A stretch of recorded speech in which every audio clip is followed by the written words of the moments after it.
પક્ષીબાર આઝાદ ફરે છે. હું કોઈ ધાતુની બનેલી હોઉં એ જરૂરી નથી. હું એક બંધાણ પણ છું. અને આ બંધાણ રૂપી મારા જેવા પાંજરાને જોઈને તમે લોકો વિચારતા હશો કે મારું કામ તો બર્ડ્સ અને એનિમલ્સ એ રાખવાનું છે. હા, એકદમ સાચી વાત. પણ આજકાલ મને પણ આશ્ચર્ય થાય છે કે જે માણસો મારામાં પૂરીને રહે છે, શું એ લોકો કોઈને નુકસાન પહોંચાડવાના છે? અરે એ લોકો કોઈને શું નુકસાન પહોંચાડવાના જે પોતે વૃદ્ધ છે. હા, હું વાત કરી રહી છું તમારા વૃદ્ધ મા બાપની. તમે જેને મારામાં પૂરી લીધા છે. હા, બસ ફરક ખાલી એટલો જ છે કે એને તમારી ભાષામાં એક નવું નામ આપવામાં આવ્યું છે, ઓલ્ડ એજ હોમ. છે મારું નવું નામ એકદમ સોફિસ્ટિકેટેડ. આ બંધાણ રૂપી મારા જેવા પાંજરામાં ઉભરતા વૃદ્ધ મા બાપને જોઈને સૂના પડેલા ઓટલાઓને પણ ઈર્ષ્યા થાય છે.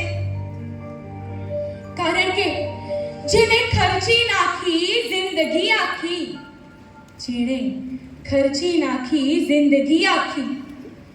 તેને સાચવવાના હવે તમને ખર્ચા થાય છે. બીજી બાજુ આપણા સમાજમાં ઘણી બધી સ્ત્રીઓને શૈક્ષણિક, વ્યવસાયિક અને વ્યક્તિગત ક્ષેત્રોમાં આગળ વધવામાં અવરોધો મૂકવામાં આવે છે. આ જ વિચારો અને પરંપરાઓ સ્ત્રીઓને તેમના સ્વપ્ન અને આકાંક્ષાઓ સુધી પહોંચવામાં રોકે છે અને તે મારામાં પૂરાઈ જાય છે. મિત્રો, હું જાણું છું કે હું ફક્ત એક પાંજરું જ નથી. હું એમની માટે એક દુનિયા બની ગઈ છું. અને મારી ભીતરમાં આ બધાની ઉંમર વધતી જાય છે ને સાથે સાથે તેમના દુઃખ, દર્દ, તેમની યાદો, તેમની આશાઓ, તેમની હતાશા અને નિરાશા, તેમનો ક્રોધ અને તેમનું એકલતાપણું, આ બધાની સાથે તેમની મુક્તિની શોધ હું શબ્દો દ્વારા વર્ણવી શકતી નથી. ક્યારેક મને એવું લાગે કે કાશ હું આ બંધનને તોડી શકતી. કાશ હું એ લોકોને આઝાદ કરાવી શકતી.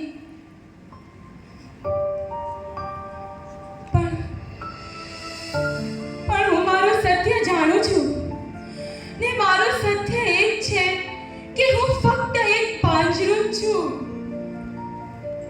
અરે આઝાદી તો દરેક જીવનો હક હોય, તો પછી શું કામ કોઈને પોતાની ખુશી માટે મારામાં કેદ કરી એની આઝાદી છીનવી રહ્યા છો?